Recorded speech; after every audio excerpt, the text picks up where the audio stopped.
Hello my dear friends, this is a renewed video from Chernobyl, Ukraine. I decided to remake it because I think the first one was not so good. Here we are now inside the exclusion zone. The exclusion zone was a circle diameter about 30 km. There was two exclusion zones, the second one which we are, and the first one which were just 10 km. Here we go now. This is the entrance to the Duga radar, the woodpecker. So, before all that, entering the exclusion zone, this is a USSR postcard. The whole experience is like going back in time in USSR in the 80s, a time machine. This is how it was. This is the Duga radar, aka woodpecker. Duga radar was functional during the Cold War era and at first begin to work at 1976 until 1989. This is five, excuse me, 700 meters long and 150 meters high. So the Duga radar was to watch everything to listen everything in the world. Russians to spy the world and to commit parasites to the communication of other countries, the Western world. So here we are, not exactly below the Duga radar, but somewhere there. There was corridors. It is like a horror movie. Some creatures can come out from these holes. So this is some abandoned PCs. I don't know how to call them. Back in 80s, I don't know if they had PCs. This was the first stop, Duga radar woodpecker. As we went there inside the exclusion zone, there was no sign about the Duga radar. There was just something like an advertisement with a bear for a camp to turn this way. These are some abandoned village, a lot of abandoned village inside the exclusion zone. This is how it is. Everything is abandoned. The houses are from 80s, abandoned. But there are some exceptions because there are some people live there, not now. They call them babushkas, Chernobyl babushkas. There were some ladies that they refused to leave their houses. I don't know if they are alive right now. This is how it is in the inside, because it was a it was a sudden evacuation of this area. We are going to talk about it. Everything was left back. They told us not to touch nothing. This is an abandoned supermarket, store, grocery, something like that. So all the exclusion zone, this zone is about 110 km from Kiev. Kiev now is at war with Russia. Ukraine is at war with Russia, so now it is not accessible. I have been there, I went there back in 2019. So I found a very good tourist office. I paid about 300 euros for two persons, and we went there by bus, and there was a lunch included in this price. So it is one exceptional experiences I have in my life. This is an abandoned school to our road to Chernobyl town city. Chernobyl is also a city. This is an abandoned school and it's a little creepy. It's like a movie again, very creepy. Abandoned small beds with toys, dolls, very creepy. I don't think that we can go there during the night. So, our guide, a very lovely woman, told us not to touch nothing. They are all contaminated with radiation.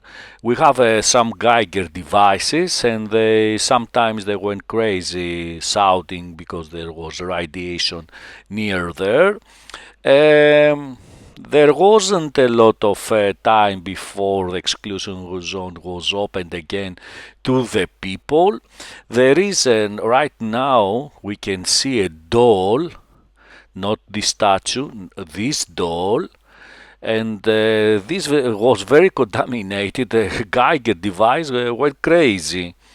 This is our road to Chernobyl. It was April. It was just before HBO's Chernobyl series were available, were aired. This is the nuclear reactor number 4, back in the sarcophagus, back in the picture, and it was April. It was rainy, very bad. Now we are on our road to the city. This is nuclear reactor number 5. It was under construction during the accident, but it was abandoned, of course, and we can see how it was. So just before entering the exclusion zone, we have they gave us a small device like a gem to see how the radiation we accept was.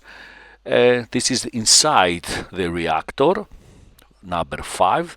Number 4 was the damaged one, where the accident occurred. So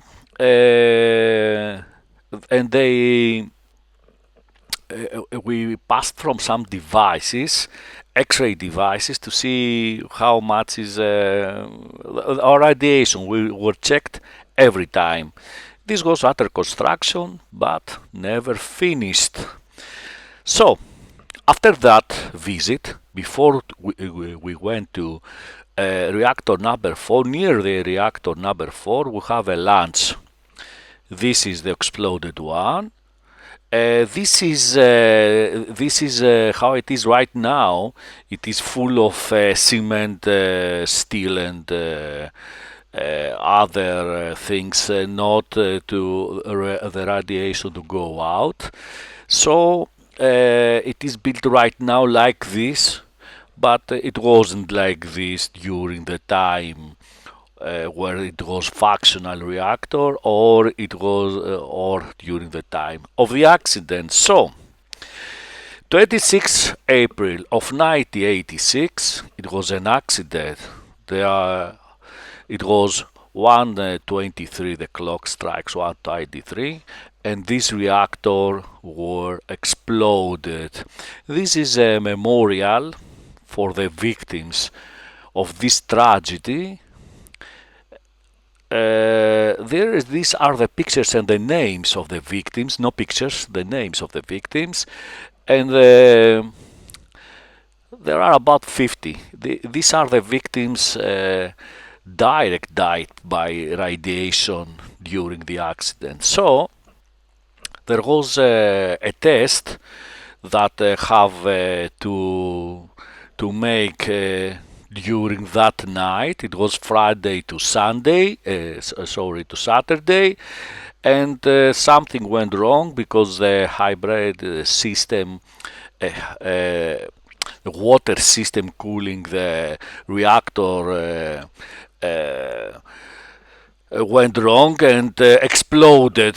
So the reactor couldn't have water, so the temperature was very high and the reactor exploded. At first they didn't know what happened. They thought that was just a fire, so there were firemen from the town next to Chernobyl, Pripyat, and everybody of these firemen, about 10 people, were dead after 10 days.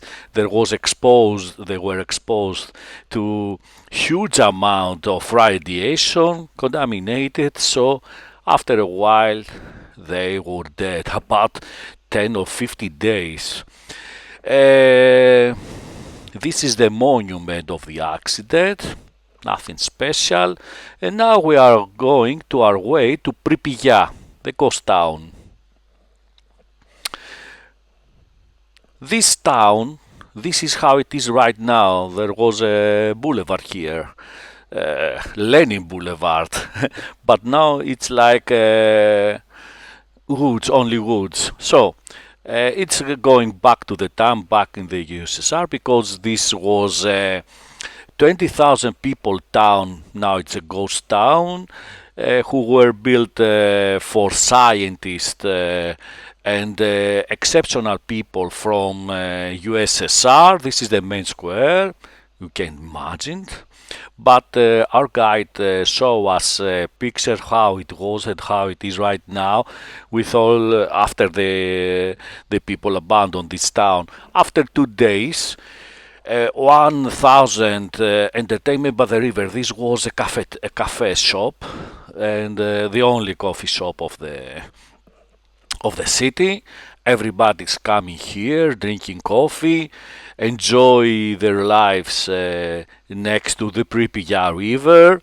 The Pripyat River, it was portable, so you can go to Dnieper and have trip to Kiev.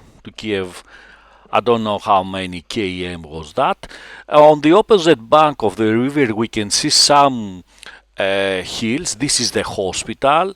This hospital in the basement has all the equipment of the firemen who were contaminated and dead after 10 days. So these hills has all the things that the liquidators, as they call them, take from the houses, all the stuff, everything the house has, the equipment, furniture, everything, and they were buried there because they were very contaminated. They told us not to touch nothing. Here we go downtown Pripyat. Of course, not to take any souvenirs. Here's what I told you before. This is the lovely lady I told you. This is how it was back in time and how it's now. I think this was a theater. The theater, yes, of the city.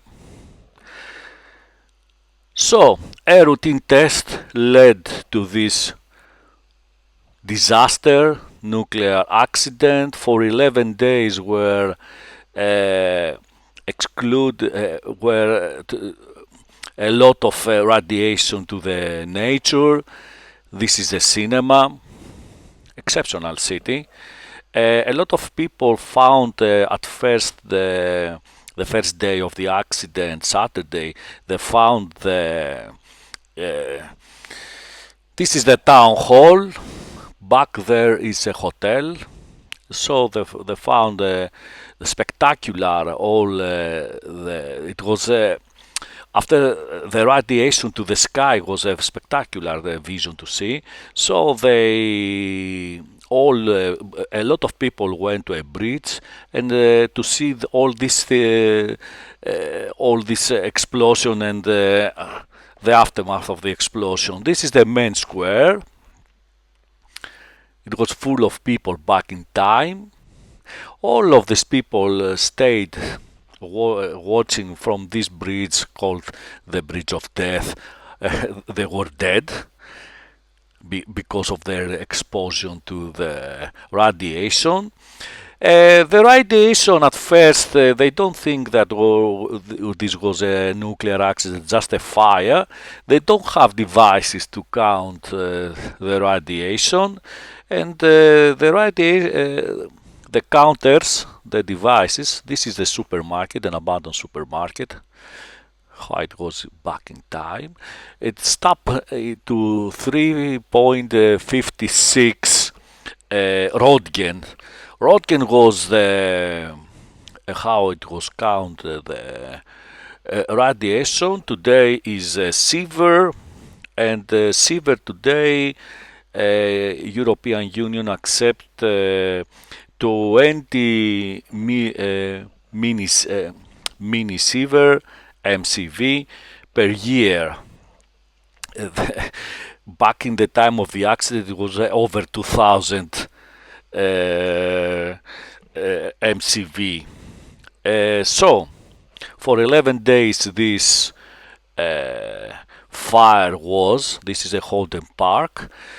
There was a fire. Nobody could stop the fire, and there was a hero back in time, Mr. Valery Legasov, an exceptional scientist from Moscow University, and he could stop the fire and all the consequences for the southern Europe.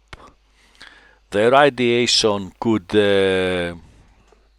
not stop if there was this man. This is abandoned Luna Park. This is a trademark of Chernobyl. This was just before the abandonment of the town, the mill. The abandonment of the town was at Sunday of this week, 2 days after, 36 hours exactly after the accident. So there were 1,200 buses, coaches, which take all these people back to Kiev. They told us it is an abandonment just for 3 days. Nothing they told, what this is something strange. And this is a stadium. This is a very odd story, and I hope you enjoy it watching this video. Thank you for watching this video.